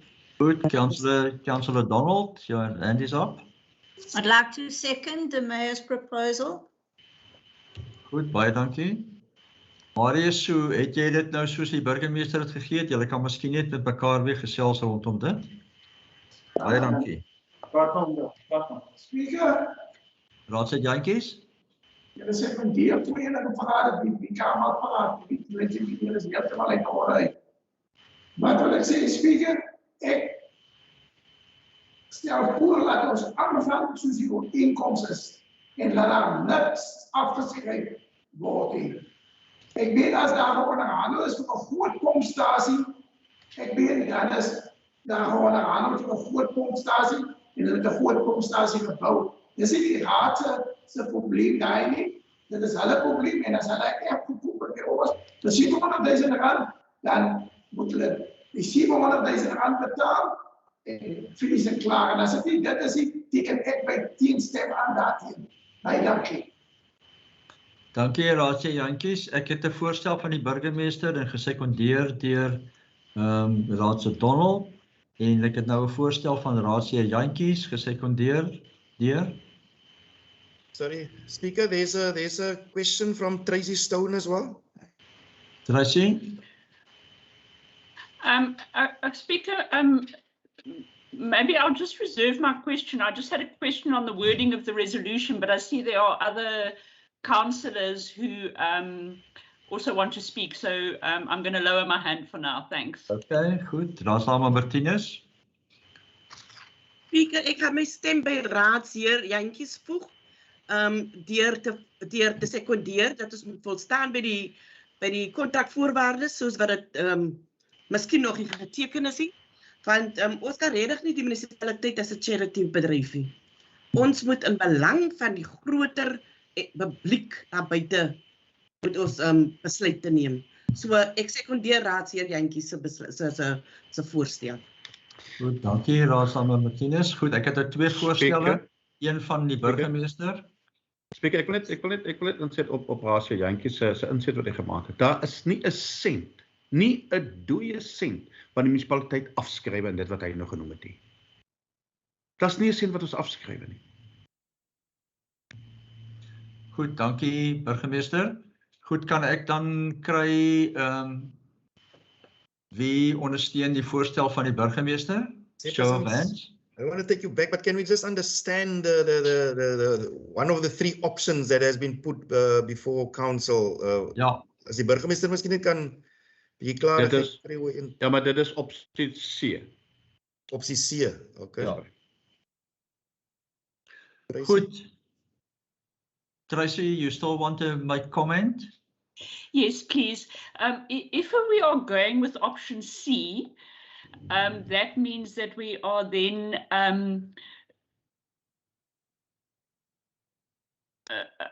agreeing to the 20-80% basis, which means that the council then still is basically saying that we should be paying Elwell approximately 1.2 million, from which we then deduct the amount for the property, which leaves about 300 over.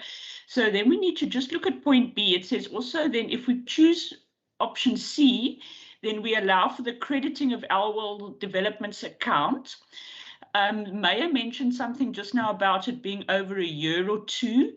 So we maybe just need to clarify there exactly how that will be done. Will we put it onto the account immediately as a credit, or would it have to be done as a rebate as well? I think we just need to clarify how that particular paragraph would work if the council accepts option C. Ja. Goed, dankie. Burgemeester? Ek het gesê dat die raad het nie vir hierdie fasiliteit begroot vir die ons in die medium termyn moes ons dit bou. Maar ons is nou in 'n mate, my vraag is dat ons die balans op 'n kredietrekening van sit. Net op krediet. En dat ons dan dit en wat hulle elke maand vir ons betaal, dat dit daarvan afgetrek word. So dis al basies voorsitter. Goed, dankie burgemeester. Tracy, your hand still up? Still want to No, thanks. No, the mayor has, the mayor has said it correctly. That is how it stands on the proposed resolution. Goed, baie dankie. Goed, ons het 2 voorstelle op die tafel, die een van die burgemeester en een van raadsheer Jantjies. Kan ek nou... Voorsitter, speaker? Ja. Is die CFO in die meeting? Dis wat ek nou presies op moet gevraag. Hy moet ons allemaal voor leiding gee. Dis precies wat ek nou moet gevraag. Hy is die CFO. Hy is hier. Hannes se hand is op. Hannes se hand is op. Hannes. Dus ja, ek is in die vergadering. Al wat ek het my kommentaar het ek deurgegee onder die finansiële gedeeltes wat die gevoel is en hoe dit gewoonlik gehanteer was binne dit. Maar dis wat ek sê, op die einde van die dag dink ek is dit nog steeds dan vir die raad om dan nou te bepaal die opsies dit wat hulle wil uitoefen. So ek het my kommentare deurgegee, die beginsels waarvolgens dit gewoonlik hierdie goed gehanteer word met enige ontwikkeling en so aan. Maar op die einde van die dag gegee dan nou die inligting wat ons dan nou het, is dit dan nou vir die raad om dan basies dan tot 'n vergelyk te kom, want die probleem is net die ontwikkeling van daai rioolpompstasie, dit is reeds gedoen. En dis wat ek sê, ek dink hierdie is maar net 'n kwessie om dan nou te bepaal in hoe mate ons dan die inligting dan te boek gaan stel en dan gaan hanteer in terme van ons rekenkundige praktyke dan gehanteer sal word. Goed, dankie Hannes. Ek sien nou nog burgemeester jou hand is op. Ja, nee, ek wil net saam met die opsie wat ek gesê het dat ons dit werk te waar dat punt 4 that a development cost calculation policy be developed and submitted to the council as soon as possible. Daai policy is nie in plek nie, soos by die policy in plek kry. Goed, dankie. Marius is dus so noteer. Dan Dame Martinez, die laaste kans. Speaker kan die CFO het nog gesê dat deurgegee op die stukke soos wat die daar verwag word van die amptenare om hulle advies te gee. Kan die CFO asseblief vir ons nou in hierdie vergadering advies gee? Ons het mos nou publiek ook wat inluister na hierdie goed. Sodat hulle ook kan verstaan waar kom die besluite van die raad vandaan. Hannes? Ja, soos wat ek genoem het, binne dit met enige ontwikkeling wat basies plaasvind, is die ontwikkelaar gewoonlik aanspreeklik vir enige opgradering van dienste. In terme daarvan, het sy of dit elektrisiteit is, het sy of dit water is, het sy waarvoor dan nou is. In die geval was daar spesifieke opsies deurgegee gewees. Het sy dan om 'n pitstelsel of 'n suigtankstelsel te gebruik, het sy om aan te sluit by die bestaande netwerk soos wat dit was, maar ek dink die gravitasie het dit nie toegelaat nie, en om dan 'n nuwe rioolsuigtankpompstasie dan daar te skep, maar dit is basies dan wat nie net hulle behoefte aanspreek nie, maar dan die groter behoefte dan sou aanspreek vir toekomstige ontwikkeling. Wat ek net probeer noem dan, die basis wat ons hier gebruik, en ek dink dis die 4de punt wat mense dan moet gaan kyk, in terme van die ontwikkelingskostes, waarna ons moet gaan kyk, en ek het dit genoem op 'n stadium, ek dink in jou groter munisipaliteite, is soiets dalk baie makliker haalbaar, want dit kom daarop neer in 'n mate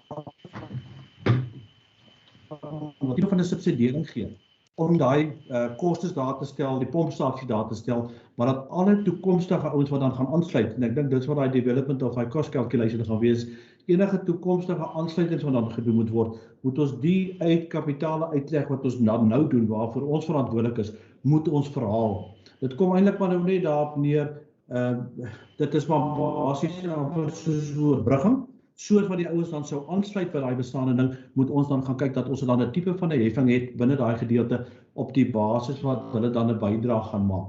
Maar ja, ek dink maar net die praktyk, en ek dink dis hoe dit gewerk het, en ek dink met baie van die ontwikkelaars is dit gewoonlik dat hulle gewoonlik verantwoordelikheid dra vir so 'n bepaalde opgradering, en wat dan gewoonlik dan die praktyk is dat slegs die gedeelte, die infrastruktuur gedeelte wat dan betaalbaar sou word in die verlede gewees het van daai berekening. Nou in die geval dink ek vanweë al die inligting dit wat tot die beskikking is, nou is dit 'n mate wat ons nou sê, wou, dis die basis waarna ons gaan kyk, en daar was alreeds 'n vorige SLA aan die raad voorgehou gewees, waar sekere van die verantwoordelikhede uitgespel is, maar ek dink dis die rede nou vir die is om dit in 'n mate dan nou aan te pas, en ja, na gesprekke die kant toe en daai kant wat ons het, is dit maar die basis wat ons dan nog gaan sê op hoe dit dan nou moet plaasvind, en ek dink dit wat die burgemeester hulle sou voorstel is, ons moet dan net in gedagte, as ons die 80% dra, beteken dit ons daar basies subsidieer dan daai ontwikkeling vir nou, want dit was nie nou 'n behoefte in ons kapitaalprogram vir soos onmiddellik nie, maar dat ons alle toekomstige mense dan ten minste, dat ons wat gaan aansluit by daai netwerk, dat ons hierdie kostes wat ons nou uitlê, dat ons dit dan moet verhaal van daai mense wat aansluit, want sou ons dit nie doen nie, wat ek aangedui het, dan beteken in effek dat die breër gemeenskap, die gemeenskap dra dan eintlik by, en subsidieer die uitleg wat nou gedoen is binne dit. Goed, baie dankie Hannes. Ek gaan nog net een persoon daarso. Ek sien meneer Kroone se hand is op. Baie dankie Speaker. Goeiemiddag aan alle raadslede. Speaker, die ontwikkelaar is eintlik verantwoordelik vir die effek wat hy het op daardie ontwikkeling ten opsigte van infrastruktuur, en hy is verantwoordelik vir die koste daarvoor. Soos wat Tracy gewys het op die kaart, maak die pompstasie voorsiening vir 'n baie groter area en diens eintlik die ander gedeelte van die gebied wat tot voordeel is van die munisipaliteit. En as hulle praat van die 3.1%, sal ek sê dit is die verhouding in terme van rioolvloei ten opsigte van die ontwikkeling self, en die res is ten opsigte van die gedeeltes in groen. En as ons gaan na die 20-80% toe, dan maak dit vir my baie sin. Ons kry nog steeds die verskil tussen die 20 en die 3.1% voordeel. So dis hoekom ek hou van die voorstel van die burgemeester van die 20-80%, omdat ons eintlik indirek die voordeel kry vir toekomstige ontwikkelings in daardie area, en die pompstasie is al reeds gereed daarvoor. En ek dink dis 'n baie groot belegging eintlik vir die munisipaliteit as jy mens so kyk in terme daarvan. En dit maak net tegnies gesproke sin dat jy die ontwikkeling of die pompstasie ontwikkeling vir die hele area soos in terme van die meesterplan, as wat jy dit in fases en stukkies ontwikkel wat op die oomblik baie hoë koste tot gevolg gaan hê en 'n baie hoë koste in die toekoms vir die munisipaliteit tot gevolg sou hê. So hier staan wat ek sê, die regte ding is eintlik die 3.1%, maar as daar ooreengekom kan word oor die 20%, is daar alreeds 'n voordeel eintlik al 'n ekstra voordeel vir die munisipaliteit in. Dus ek sê dit maak net sin om van die begin af voorsiening te maak in jou infrastruktuurontwikkeling vir toekomstige ontwikkelings ook, as wat jy elke derde jaar of tweede jaar opgradering moet doen en ook gedeeltes moet bysit teen 'n groot bykomende las en bykomende koste. Dankie voorsitter, dit is my insig. Baie dankie Hendrik. Goed, ons het nou 2 voorstelle. Ek gaan dit nou bring tot 'n stemming. Kan by show of hands kan ek sien wie ondersteun die burgemeester se voorstel? Maria, sal jy vir my bietjie kyk? Speaker, Geef sy hand is ook nog op. speaker, Ja, ondersteun die voorstel. speaker. Laat saam Martinez. No. Speaker, Ja, net 'n oomblik. soos wat Hannes verduidelik het of meneer Kroon verduidelik het, die laaste getalletjie hier sê that the development cost calculation policy be developed and submitted to council. Wat beteken dat alle ontwikkelings wat wil aansluit by die stelsel, by die pompstasie, dat hierdie policy gaan nou daai reguleer, gaan nou daai aansluitings reguleer.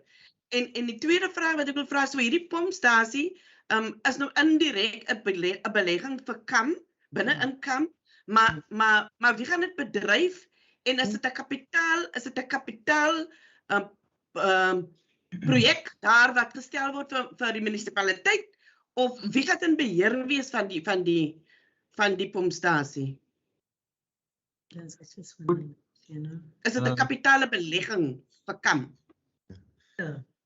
Speaker, maybe it would be a good thing that the Director Infrastructure Services explain that we are already currently, the infrastructure is there. Ek dink dit word bedryf al deur die munisipaliteit. But Abdulaziz, can you enlighten us in terms of that, please?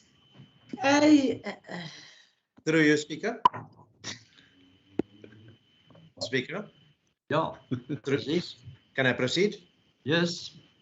Okay, to answer Councillor Martinez, direct question, when any infrastructure is built that is for the benefit of the municipality, whether it be an internal road in a development area, or specifically in this case like a pump station that will benefit the whole of municipality, the developer generally transfers the asset to the municipality, so the asset becomes the asset of the municipality. All future maintenance costs, etc., is for the account of the municipality.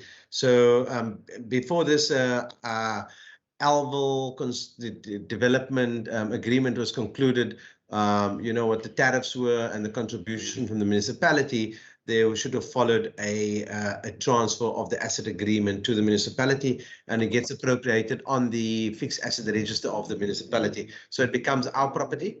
And Tracy has also mentioned this morning that it is also located on a municipal stand as well. I hope that clarifies it for Councillor Martinez. Thank you. Thank you, Aziz. Minister, Raadse Jantjies. dat stel nie my tevrede nie. Burgemeester, wat Aziz gesê het, is 100% reg. Enige een sal saamstem na my as hy die sens het, maar geen ontwikkelaar kan goed doen hier en nou wil hy die raad betaal daarvoor nie, of het oorneem nie. Dan kan hulle ons jare aan die hoofstasie of 'n pompstasie vryby gebou het en vir die raad ons het betaal julle 80% en ons betaal 20%. So hoe kan die mense saamstem daarmee? Ons kan sê dat ons goed klaar doen en dan moet die raad betaal om die rede die raad het het nodig. Maar ik kan ons bekosten. Dus ik zal het nooit stemmen. Ik ondersteun die overeenkomst wat negatief is. Want daar moet die partijen tenminste elkaar bereiken. Die man moet net getekend en toen deed dat iemand gestemd. Dat is de reden hoekom het negatief is. Speaker, ek wil net by duidelikheid kry. Het u nou hierdie punt weer opgemaak vir bespreking? Anders dan gaan ons nou nog kan ek nou 'n klomp goeie sê. Maar ek gaan nie vir my dat alles is duidelik. Wat die CEO of die CFO se standpunt was is duidelik daarso. So alles is hierso, dit is net vir ons om dit te aanvaar of dit te reject. Maar alles is duidelik en tot voordeel van inwoners van Kapakallas en vir alle daarbey. So ek weet nie, ek gaan nie meer deel wees van hierdie. Ek gaan nou vra vir 'n sekondant vir die voorstel wat die burgemeester gesê het. So stem daaroor. Wie stem vir die voorstel van die burgemeester? Marius, sal jy vir my 'n bietjie kyk na die hande? Ja, maar stem ja, dit is baie hier vir die daar.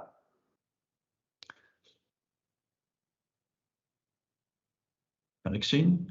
Raadse Tunisi, Raadse Donald, die burgemeester, Marjorie en Evelyn Sauls. 3. En speaker is teen beslissende stem ook nog. Die speaker ondersteun dit ook. Goed, wie kan ek sien vir die voorstel van raadsheer Jantjies, asseblief? Daar sit Jacobs. En nou, ons teenstem is heel goed. Ons teenstem is heel goed. Raadsit Buyker, Raadsit Martinez en Raadsit Jantjies. Raadsit Jantjies, het chip nou almekaar in. Ja, ek wil nou net gevra asseblief, hoeveel Raadsit Jantjies tot dissipline asseblief. Ons is 'n dissiplinerende raad. Niemand steek jou hand op by almal asseblief. Ek mute almal. Die besluit is dat die aanbeveling van die burgemeester is die besluit van die raad. Dankie. Goed, my teenstem speaker asseblief. Marius, teken dit so aan asseblief. Myne ook asseblief, dankie. Goed, 4.8. Raadslid Jantjies en ook. Yeah, thank you very much, Speaker. 4.8 is the alienation of development of portion urban 85 to 857, strays by to LTN properties. And this is now for the final approval. You would remember that this has been before council, and council has indicated its intent to sell the property to LTN bedrywe as we know it. That the intention of council has been advertised in the media, in the local media, and during that period between 30th July and 13th of August 2021, no comments or objections were received in terms of anybody objecting to council's intent, and that is why the management recommendation is on page 22, Speaker. And that is that council grant final approval for the sale of portion of urban 852 and 857 to LTN properties for the amount of 7.96 million rand, subject to the conditions contained in the council resolution, that the municipal manager be authorized to conclude the purchase agreement, and that the 30-day period to pay the deposit and conclude the purchase agreements commence from the date of this resolution. So there is the management recommendation, Speaker, as I've indicated, has been advertised, no objections. So we finally now bring it to council for final approval of the sale agreement to LTN properties. Baie dankie, MBM. Goed, kan ek dan 'n voorstel kry van die aanvaarding van die bestuursaanbeveling? Councillor Tunisi. Councillor Donald. Councillor Donald, secondant. Yeah. I wanted to propose that we accept the final sale of Earth 852 and 857 to LTN Properties for the amount of R7,960,000 excluding VAT. Thank you. Ek sekondeer dit. Dankie, Raadslid Oktober. Raadslid Jantjies. Speaker, Ja, Raadslid Jantjies. you always kyk daai mense sê van weer net, hulle weet nie hulle wat dan moet jy gewoon Raadslid Jantjies. Binne orde asseblief. Ek kan nie sê dat mense nie verstaan nie. Nee. Speaker, asseblief, ek wil vir u vra dat u vir Raadslid Jantjies tot orde roep. Hy sien neer in sy gedagtes dat op iemand anders wat iets kan sê en dink. En dat hy al die leenheerser is met al die kennis in die kraag. Dit is absoluut nonsens. Dit is onaanvaarbaar. Dat 'n volwasse man so optree teenoor mede-raadslede. Raadslede, ons gaan aan na 4.9 toe. Nee,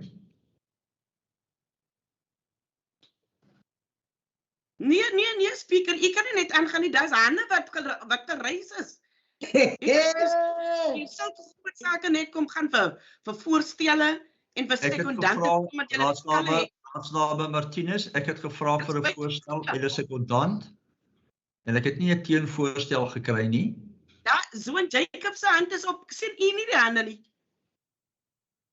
Can we please have order and calm down, drink some water, please? Stop being so arrogant. You are so arrogant. Almal van julle, ek mute julle almal. Because one's hand was only up now. Stop it. Stop it. Stel al die raadslede asseblief gedra vir julle. Raadslid Jacobs. Speaker, mag ek my teenstem laat notuleer asseblief?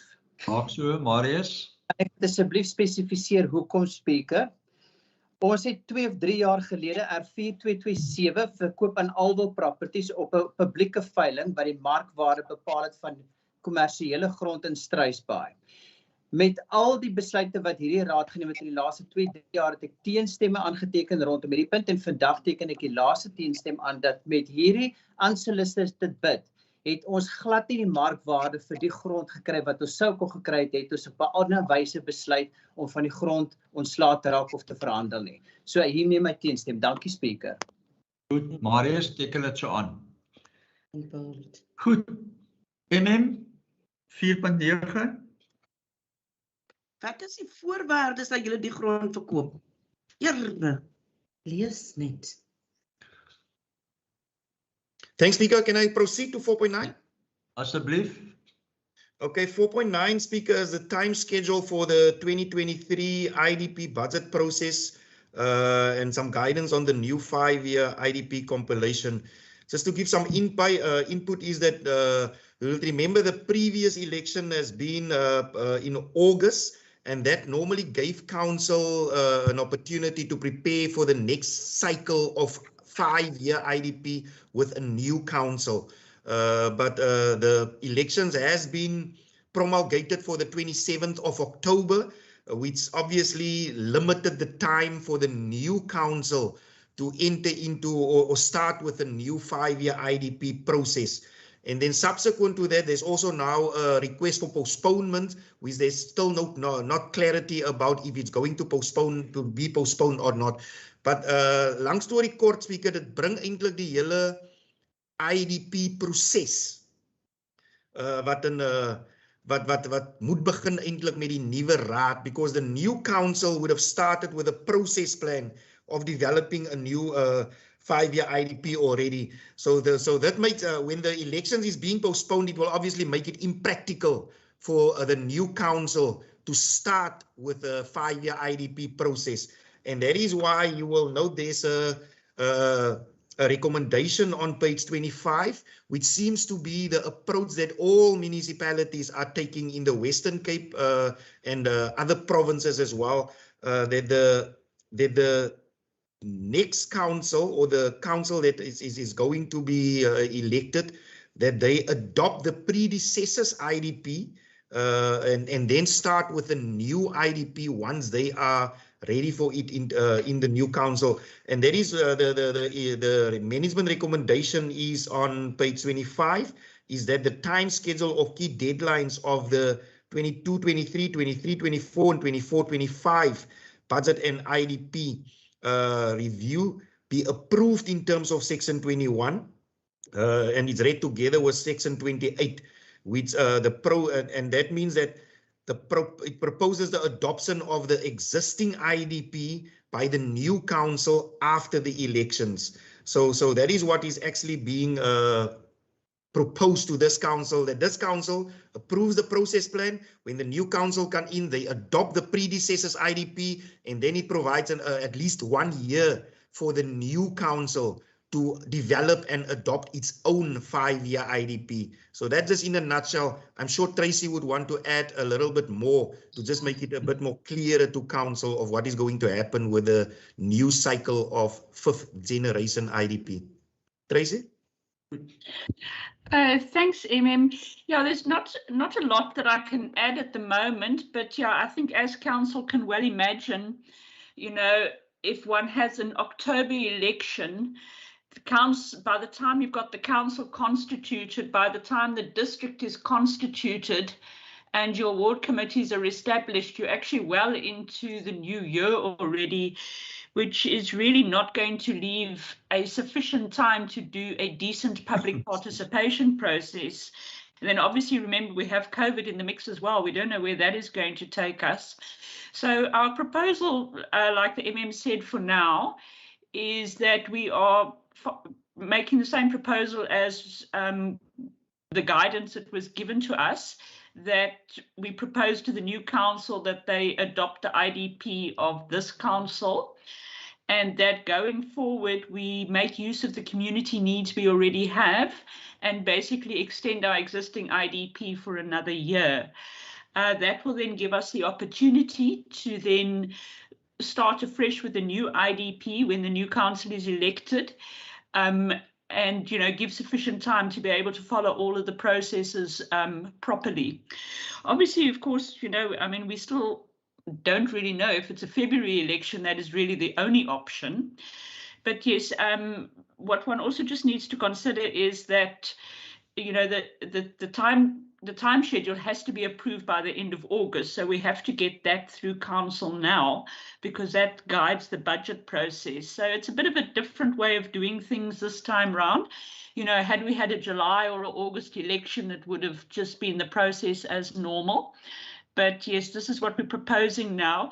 Obviously, you know, despite short timeframes and everything, it still remains the prerogative of the new council. And what we're going to do now is we're going to advertise this. And when the new council is elected, we will obviously have to take it back to them to just ratify. Thank you, MM. Baie dankie, Tracy. Thanks, Tracy. Goed, julle het die bestuursaanbeveling het julle daar. Is daar enige vrae aan Tracy rondom dit? Speaker? Ja. Ons moet ook in ag neem, dit is die laaste IDP review van hierdie termyn van hierdie raad, né? So die raad moet nou begin met 'n nuwe IDP, heel nuwe IDP moet opgestel word. Maar ek verstaan die redes soos verduidelik deur Tracy. Wat ons net moet onthou is dat die wijk boundaries het nou gechange. Daar's 'n verandering.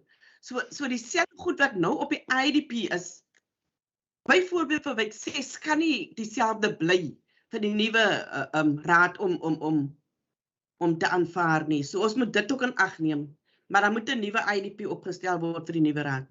For the new cycle of 5 years. Baie dankie daarsdame. Goed, dan kan ek dan 'n voorstel kry vir die bestuursaanbeveling soos wat hier staan. Speaker, ek aanvaar dit, ek stel voor. Raadslid Saul, se sekondant. Councillor Donald. Councillor Donald. Baie dankie. Goed, ons het nog 2 addisionele punte. Die een is die item van write-off of redundant and missing assets. Ja, thank you, Speaker.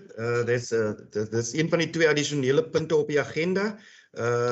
Write-off of redundant of missing assets. You will see the purpose of the report is there, and that is to obtain council's approvals of obsolete assets that are not needed to provide the minimum level of basic services, and also that assets identified as obsolete which does not meet the minimum level of requirements for basic service are disposed of within the necessary approval of council, of course. And you will note that this is to comply with the relevant legislation, and specifically now prior to the annual financial statements that needs to be concluded before the end of August and submitted to the Auditors General. And this is one of the requirements that that we get a council approval for the write-off of redundant and missing assets for the 2020-2021 financial year. Before the management recommendation on the second page of the additional documentation, I would also just like to give the CFO an opportunity if he wants to elaborate a little bit more on the item before council. Hannes, I'm not sure if you want to add anything. Hannes? Meneer Speaker, nee, ek dink dit is elke die proses en die prosedure wat ons volg, wat ons gaan kyk na sekere van die bates wat uitgedien is. Wat ons dan net na kyk is om te sê indien die bates se vlak sodanig is dat daar geen ekonomiese voordeel meer gebruik kan word nie, dan word dit gewoonlik voorgelê vir vervanging. En of in baie gevalle waar soos voertuie vervang was dit reeds in die begrotings ingesluit, maar doen ons dit eenmalig aan die einde van die jaar voordat ons dan die finansiële state voorberei. En dan sal jy merk daar's 'n paar klein itempies wat jy waarskynlik vervang is of in die proses deur is wat noodwendig nie altyd deurgegee is nie, wat tydens hierdie bateopnames nie geïdentifiseer kan word nie. Jy sal sien dit is relatief kleiner tipe van items wat ons dan ook maar net versoek vir die raad om dit uit die bateregister uit te kan wegskrywe. Van dit was ook gewees die printers wat ons gehad het. Dit was 'n, ekskuus nou vir die Engelse terme, dit was 'n finance lease gewees oor 'n tydperk. Maar dit het nooit die raad se bate geword nie. Dit het weer teruggegaan en ons het weer 'n nuwe ooreenkoms met nuwe printers. So om dit dan nou uit die stelsel te kon kry, bring ons dit maar na die raad toe, alhoewel dit in terme van die ooreenkoms wat daar was, moes dit al toe teruggegaan het ook, maar vir die duur van die gebruik van dit het ons dit gekapitaliseer, want daar was voordeel, dit was oor 'n tydperk van meer as 1 jaar gewees. So dit is maar die inligting wat ons na u toe bring. Die rede hoekom ons die inligting bring, dit vorm deel van die finansiële status, soos wat die MM gesê het, en ons kan dit alleenlik uit die bateregister wegskrywe indien dit dan sodan deur die raad goedgekeur sou word. Goed, baie dankie Hannes. Goed, kan ek dan 'n voorstel kry vir die aanvaarding van die bestuursaanbeveling? Councillor Souls. Councillor Souls, sekondant. Marjorie Tober. Marjorie Tober. Goed, baie dankie. Thank you, Chairperson. Thank you, Speaker. The next additional item was the salary and wage agreement mandates, which is the conciliators' recommendations for council to consider. Now, councillors would be aware that the unions and the employer normally negotiates a 3-year wage increase package or deal. That 3-year has come to an end, so there's a new 3-year that starts from 2021, running until 2024. Currently, there's a dispute between the employer, which is represented by SALGA, and the unions. And in terms of legislation, if a dispute has been registered with the South African Local Government Bargaining Council, then they would appoint a commissioner to look at how far between the employer and the organized labor sector is. And if you can look at the summary that is now currently on the screen, you can see it's not very far apart. The employers offer at this point in time is a 3.5% multi-year agreement increase across the board for all sectors, and the unions demand a 4.5%. And then there's obviously some of the other demands that is also on the table, which there is some dispute between the different unions as well as the employer. Now we need to submit an official mandate from each municipal council to the bargaining council or the SALGA discussion that is taking place on the 30th. I think it's next week, Monday, there's a meeting on the 30th. It's a virtual meeting where each municipality has to indicate to SALGA if they support the SALGA mandate at this point in time, or if they've got a different mandate that they want to give to the South African Local Bargaining Council.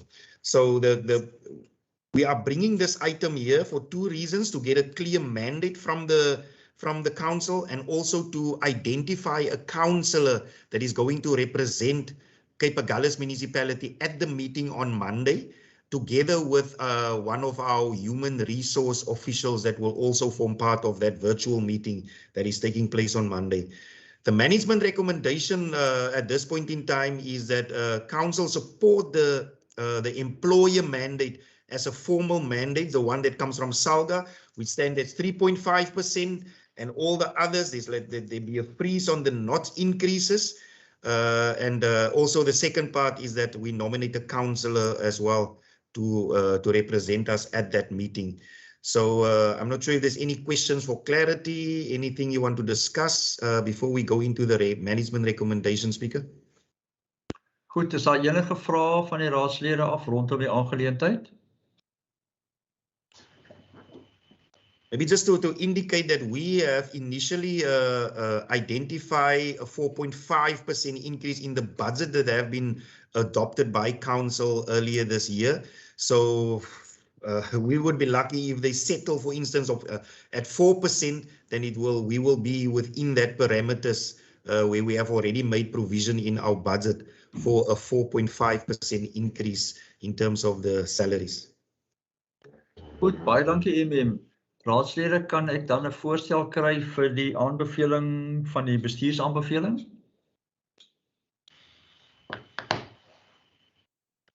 Speaker, ek stel voor. Dankie, Raadslid Sauls. Sekondant. Ek secondeer, Speaker. Baie dankie, Raadslid October. En dan Speaker, this part of the recommendation is that we also nominate a councillor. Dis reg, dis waarvoor ek nou gaan vra. Kan ek 'n nominasie kry vir 'n raadslid om dit namens die raad se mandaat oor te dra maandag gedurende die vergadering? Ek stel raadslid Evelyn Sauls voor, Speaker. Raadslid met Martinez, ja. Ek stel voor vir raadslid Tunisie. Ek dink ek sal gaan nie. Raadslid Tunisie. Goed. Is daar 'n sekondant vir raadsdame Martinez se voorstel? Nee. Goed, is daar voorstel 'n sekondant vir Ek sekondeer met Speaker. Wat het jy sekondeer? Raadsdame Martinez. Hier is nou te veel mense. Nou is te veel mense wat nou wil praat. Goed, ek gaan weer vra. Daar was 'n voorstel gewees vir raadslid Tunisie, is daar 'n sekondant vir dit? Second, raadslid Tunisie. Thank you, Karen. Raadsdame Martinez, raadslid Sauls het gesê sy stel nie belang nie. So, ons gaan die raadslid Tunisie sal die verteenwoordiger wees vir die mandaat net sal oordra in die vergadering, by SALGA se vergadering. Raadslede, dis die einde van die vergadering. Baie dankie vir julle tyd. Net een versoek van my asseblief, bly veilig. Dit is nie baie goed in ons omgewing huidiglik nie. So ek wil graag net hê asseblief julle moet veilig bly. Good. Thank you, Speaker. You did very well. Thank you very much, all councillors and colleagues. Dankie, raadslede. Dankie. Daar's 'n hand in die raadsaal. Speaker, kan jy meester in die munisipale bestuur miskien gou vir my oplei dat ons gou vir hierdie klank net toets in die raadsaal, die ander kan maar gaan, dat ons net kan kyk of ons 'n beter plan maak hierso. 100% ek sal inbly. Dankie. Dankie raadslede.